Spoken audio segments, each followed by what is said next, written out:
No, you're part of the land. We always say everything else can change, but the land will stay constant.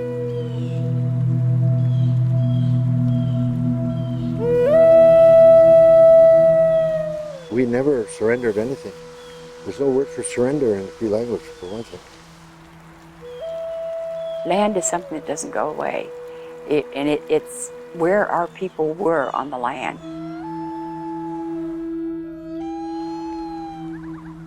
But you have to know where you came from in order to know where you're going.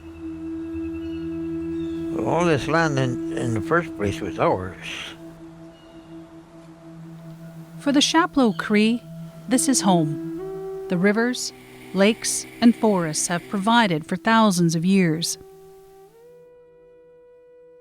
We're what we call in our language the Zibi-Ililuk, which means we're the river people of the river. Unlike their relations who lived along the coastal plains of the James Bay, the Chapleau Cree's territory centered around the headwaters of the rivers, far inland.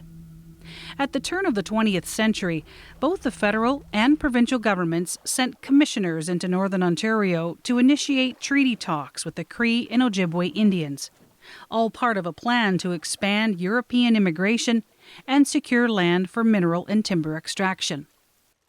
So we were down here when the treaty commissioners came through Moose Factory, and then a year later, in 1906, they came down here, and that's when we had an exchange with them, with my great-grandfather and the other members of the Chapleau Cree.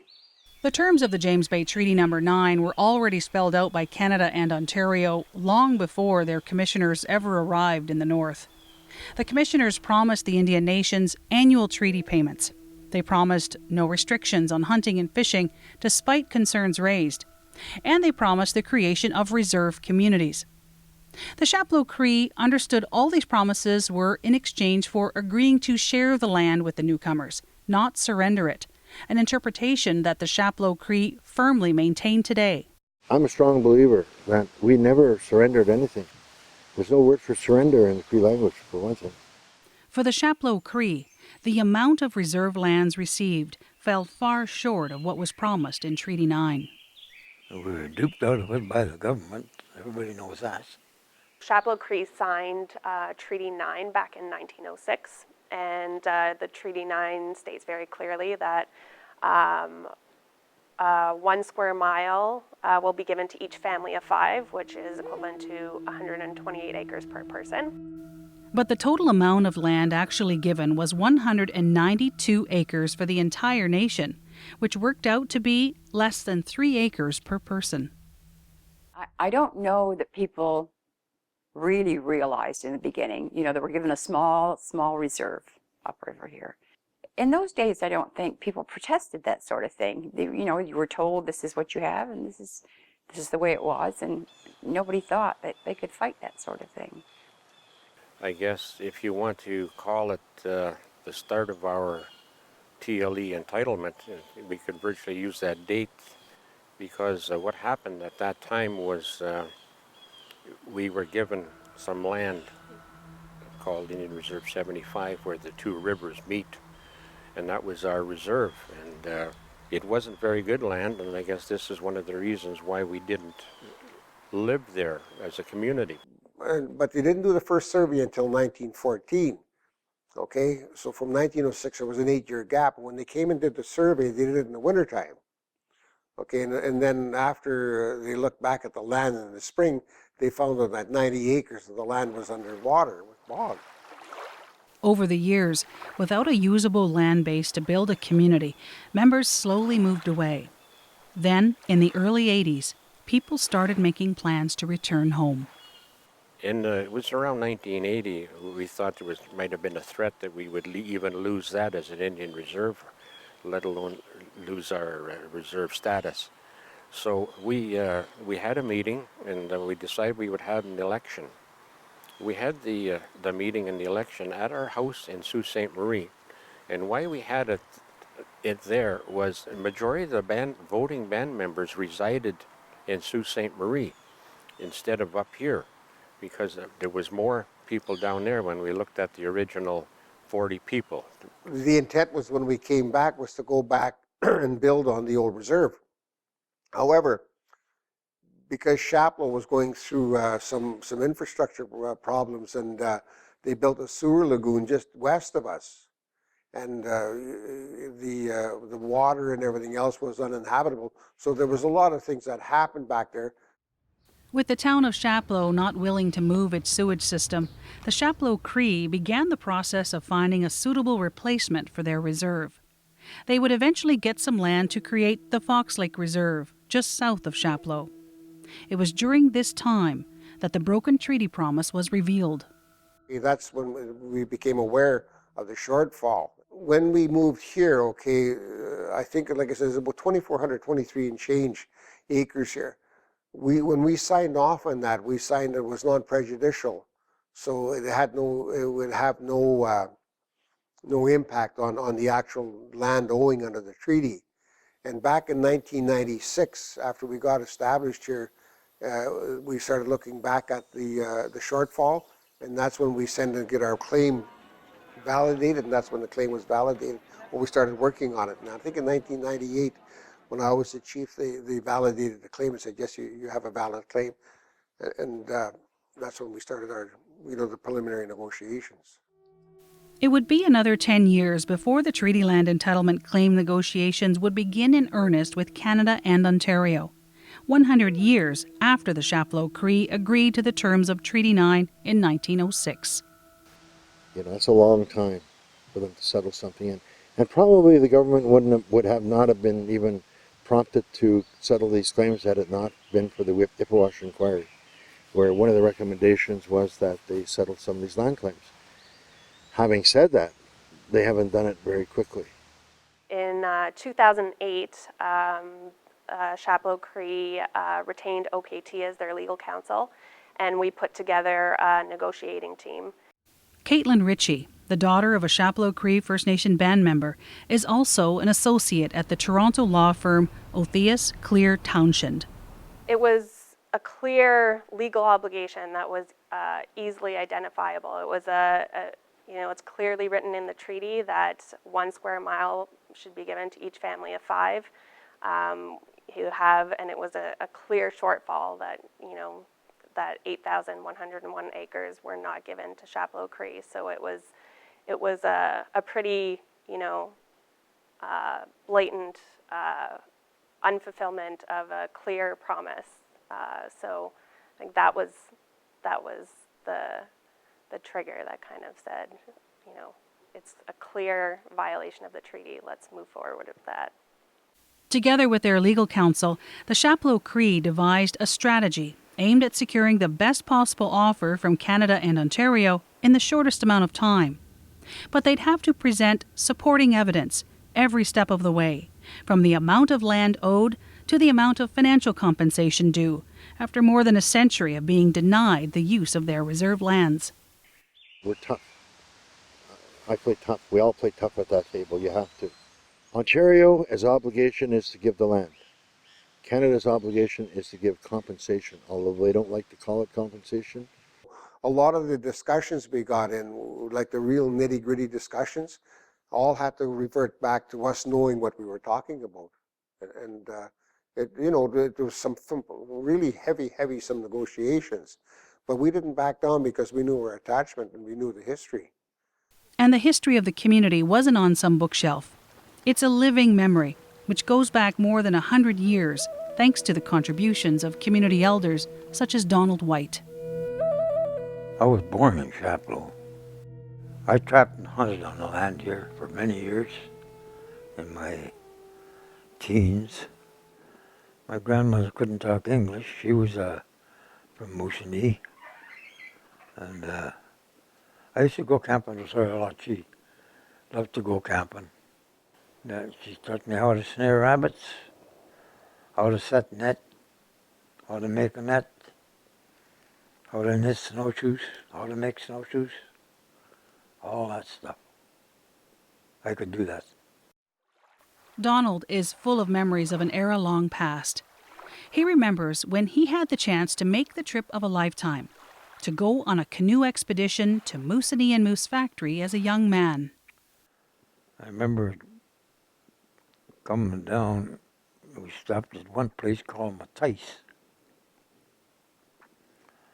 And why I remember that name was, I remember seeing these old Aboriginal women, old people, smoking a pipe.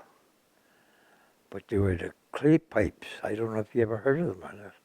You never heard of a clay pipe? Well, they were a pipe that was made of clay, but they broke very easily. They had a long stem on them, about that long. And when they broke about that far away from the bowl. And I remember seeing these old women with the broken pipe sucking away. Donald's daughter, Norma Caldwell, grew up hearing stories about the land and just how important it was to the Chapleau Cree people. My father figured it never should have been gone anyways, and others shouldn't be on it. And he stated that in some strong language at different points. But yeah, the land is important. It was all of Ontario, all of Canada, which really belonged to Native people. With the help of her father and other elders in the community, Norma says the Chapleau Cree negotiating team got down to the business of building their claim. One of the first items on their list was to take a closer look at the number of those original band members counted by the Treaty Commissioners in 1906. Well, for one thing, I don't think they had a proper count of the number of people that belonged to, each area that was supposed to get the land. There were people out in the land, and people unaccounted for one reason or another. So it was shortchanged in the number of people it should have been. Tracing family trees created a more accurate picture of the community's genealogy, which, when combined with changes in the Indian Act, meant the nation was able to increase its original band list at the time of treaty. Originally, we were told that it was 64 people was the number of people on Chapleau Cree's band list, but we were able to, through research again, to get that number up to 85. And that was quite a difference, because those 20 extra people give you quite a bit more property, more land, and also added to the original band list. With 8,101 acres owing, Chapleau Cree began selecting parcels of their territory to convert to reserve status. The areas selected include parcels at Sideburned Lake and Racine Lake. Racine is known as Grassy Lake to the Chapleau Cree. It's located just north of Chapleau. But our people have been back up and through there for centuries, and we used to go through the Chapleau River. And then when they put the road through and they started lumbering up there, and shortly after the fire, I think in probably 71, 72, the Lands and Forest at the time went in, they renamed a lot of these lakes, and a lot of the lakes were named after employees. And that's how the name of Grassy Lake got up there. I think this land is ours, is what I believe. I think this is a go. I think we picked out good, valuable property here. And at Sideburn Lake, I think they were both nice places to pick out. And I think we're going to get it. The First Nations people have been here. This is the lake. This is where they fish to this day. They camp here, right beside us here. They've always camped here. They've trapped here. They're still trapping here. They've done ceremonies here. I'm a trapper, and I guided in this area also for years, and I've trapped here for years and years since I was a boy. My father was a trapper, my grandfather, my great-grandfather was a trapper. My trap line over here, last winter I stayed at Racine Lake. I had a tent camp at Racine Lake, and I favor going to the north. But areas can only be included in a claim after they undergo a number of provincial assessments. A few years ago, artifacts were discovered along the beaches of Grassy Lake. So before the region can be returned to the Chapleau Cree, it has to be studied for its archaeological value. The Chapleau Cree worried the study might set back their progress on the claim. What we're doing is documenting Indigenous occupation. Scott Hamilton and his crew from the archaeological department at Lakehead University were brought in to search along the beaches and shorelines along Grassy Lake. My guess, looking at some of the artifacts from the beach, is that it's maybe a few thousand years old.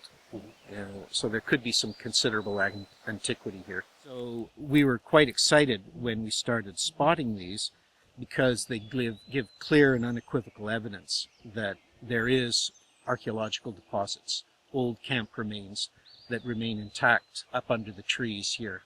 The Chapleau Cree were fairly certain the grassy lake area held no burial grounds or sacred sites, but they brought in support just in case.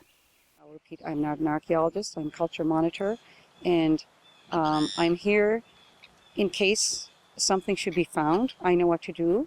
Of course, everything would stop if they found a burial site, and to also to be here in this area and to do that offering and to thank the spirits of this land. Everywhere we walk here on Turtle Island, which is United States and Canada, are the remains of our ancestors. Every place. Our connection to this land are those old ones that went before us, that are everywhere here. That is our proof that we have always been here. And we will always be here because we are spiritually protected still by the Creator.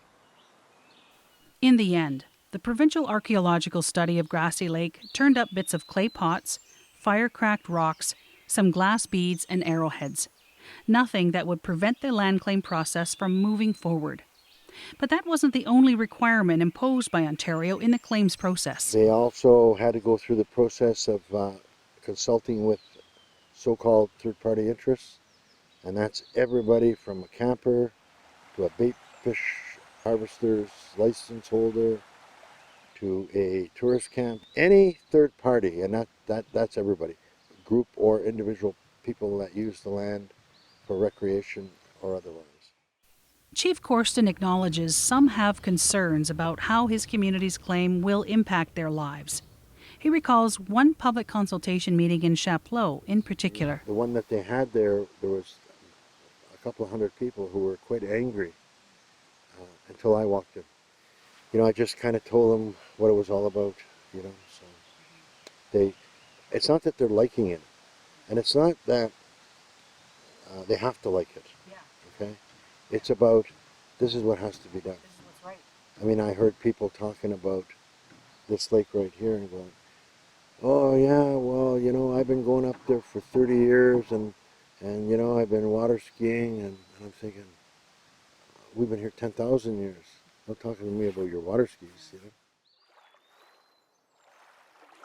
And it's been very difficult with Ontario because in that duration from 1906 up to 2013, there's been all kinds of activity on this land that what we call our traditional lands. You know, there's the settlers come in, there's mining going on, there's timber going on, and these are all what they call third-party interests. And Ontario is very, very protective of third-party interests. So they want to make sure that nobody, none of the, what I always say, the tax-paying public are left short to transfer the land back over to non-tax-paying people, which are the First Nations.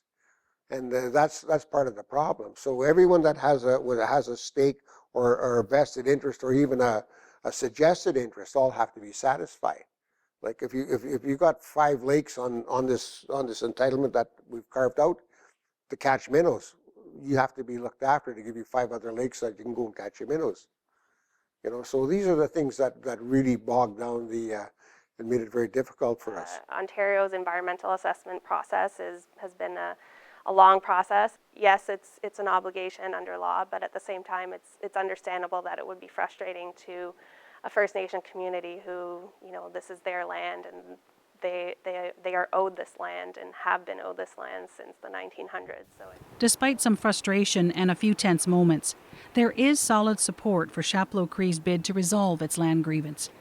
Endorsements have been received from current and previous mayors of Chapleau, as well as local industry, such as Tembec, the region's largest forestry company.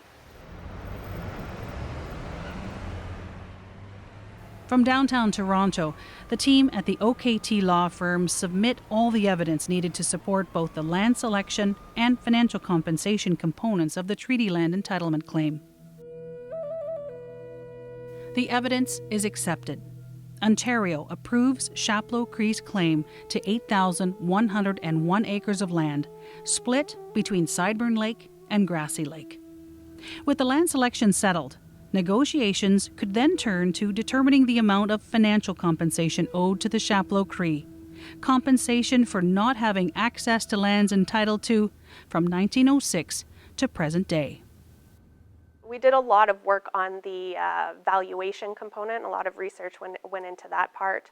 In terms of that, we actually did a lot of research on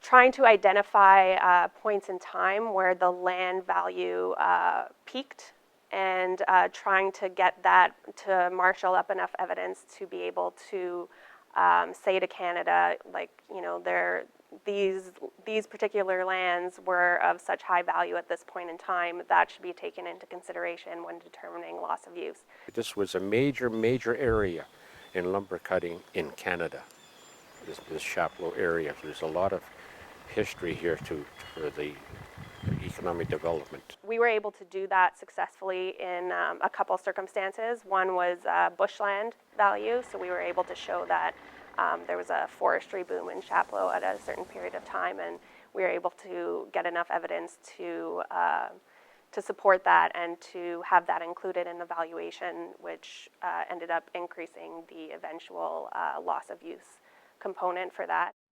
But the market value of land is just one element included in determining the amount of financial compensation owing to the Chapleau Cree. Negotiators also had to calculate what dollar value to place on the Chapleau Cree being denied use of the land for 109 years, something many believe is impossible to measure and compensate for. It's mere pittance of what they owe. It really is, you know. And that's why they won't talk about loss of use, loss of culture, breakup of families, residential school, you know, all these things. They don't want to talk about it because you can't put a price on that. You can't put a price on breaking of people down. That is, I don't know how many. There's not enough zeros for that. Negotiators ended up using a formula called the proxy for a rental model. Here's how it works. Imagine Chapleau Cree actually received all of the lands it was entitled to in 1906. The First Nation then decides to immediately rent its lands on the open market, banking all of the profits. The proxy for a rental model takes those profits, plus interest, over 109 years to determine the value of the land and, in turn, the compensation owing to Chapleau Cree for loss of use.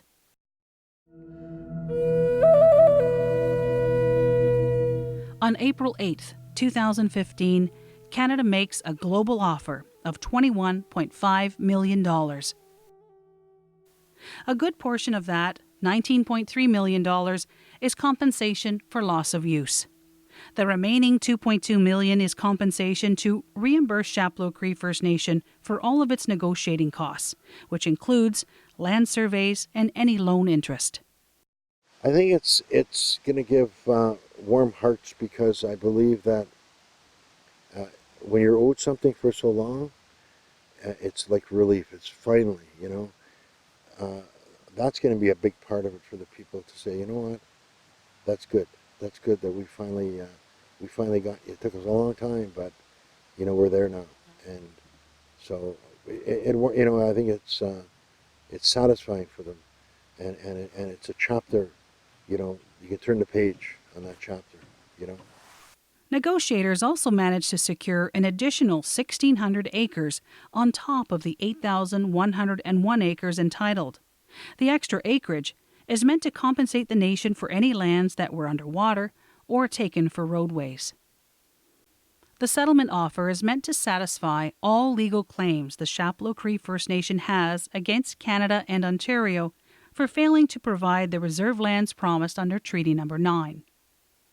A portion of the $21.5 million will be paid out to each and every qualifying member of the nation. But Chief Corsten says people also want to invest in their future. People are people. I mean, of course they do want some monetary, you know, value out of it. I think that for the most part, though, they want to, the future generations really, is big with them. The membership of the Chapleau Cree First Nation will decide just how they want to invest in their future. A community trust will be presented to the membership for consideration as part of the ratification vote on the Treaty Land Entitlement Settlement Offer. That trust will be, it's essentially like a bank account.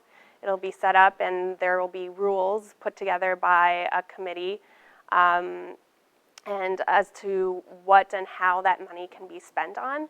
A portion of that global settlement offer will be put aside for and put in trust for the long-term benefit of the nation. In order to determine the priorities of the Chapleau Cree First Nation, the negotiating team conducted a community survey back in 2012. Topping the list, education, economic development, and cultural preservation. Once we get that trust set up, and we can do some wonderful things with the trust, education-wise. I really think there's going to be a big shift over the years with Ottawa on how you define post-secondary education. And I think for the First Nations that have the resources now and the brains and the energy to go back and start investing that money, because down the road, I think it's going to be more difficult for our young people to get post-secondary education. They would like to see it grow into the atmosphere of strictly economic development to start earning our own money, because I just feel that the federal dollars and the provincial dollars are slowly going to dry up. Here in Fox Lake, we have always been very big on culture. So we have a lot of things going on all the time to do with that, to do with our ceremonies, to do with our health of our people. And when I talk about tradition, for me, we have to go back to what the values of our people were. Doesn't mean that we're not living in a modern century, or that you can't go to university and become a professional or be a Roman Catholic or an Anglican. You don't have to give up anything, one thing for another. But you have to know where you came from in order to know where you're going. We even have sometimes courses on teaching the young people to make regalia, and the older people that don't know, all sorts of things. We bring storytellers in. So we've always done that. And we've had language classes. But that will help to bring more and better teachers and advance our children in school if there's funding for more education. I think that's so important. More things for the young people, because that's who we want it for after. We're going to be long gone, and it's for the younger ones, the next 7 generations. As we like to say, that's who we want taken care of. It's been 109 years, a long time for the Chapleau Cree to wait for a promise to be fulfilled. It took 7 years of negotiations to get to this point, something Caitlin Ritchie believes could have taken longer if not for a key decision by the negotiating team.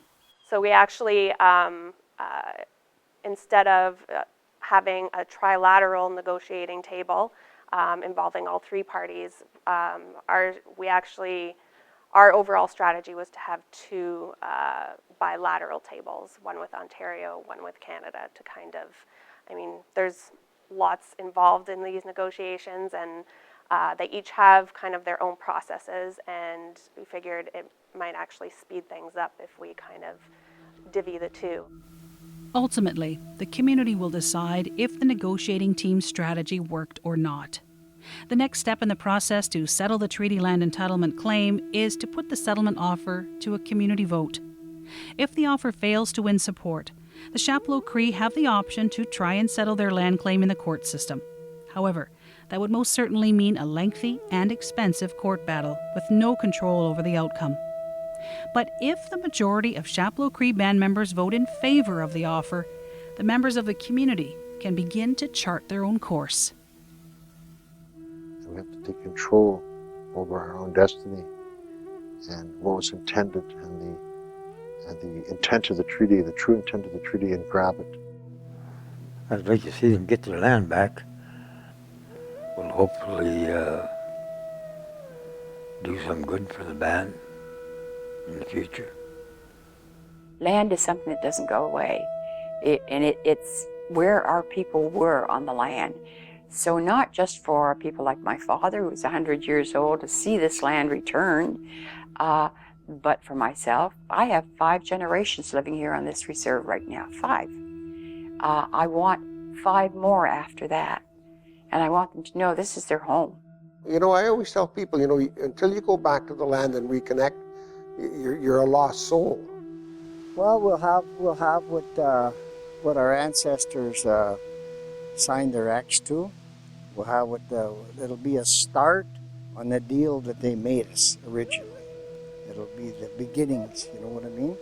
And then we'll take it from there. We have to believe in it, we have to believe in ourselves, and we have to believe that that's what the grandfathers signed when they signed them treaties, and I'm positive that that's what they signed, that we would share, and we would live in harmony, and we would coexist with them, and that we would be that true partner of this country called Canada.